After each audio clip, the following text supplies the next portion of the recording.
স্বয়ং ভগবান বিষ্ণুও অবাক হয়ে গিয়েছিলেন যখন এক ভক্ত তার মুখে একটি ভারী লোহার রড ছুঁড়ে মেরেছিল আর চিৎকার করে বলেছিল, আমার সেবায় বাধা দেওয়ার এটাই শাস্তি। হ্যাঁ, ঠিকই শুনেছেন, এক ভক্ত ভগবানকেই শাস্তি দিয়েছিল, আর সেই আঘাতের চিহ্ন আজও হাজার হাজার বছর পর ভগবানের মূর্তিতেই রয়ে গেছে। ঘটনাটি একাদশ শতাব্দীর।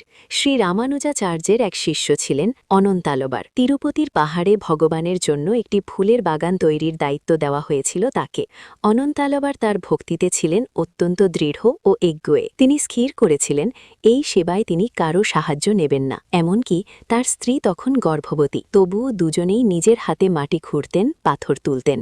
তার বিশ্বাস ছিল যদি অন্য কেউ সাহায্য করে তাহলে তার ভক্তি কমে যাবে। একদিন প্রচণ্ড রোদে ঘামে ভিজে কাজ করার সময় একটি ছোট্ট ছেলে সেখানে এসে হাজির হল। সে বারবার অনন্তালাবারের ঝুড়ি তুলতে চাইছিল।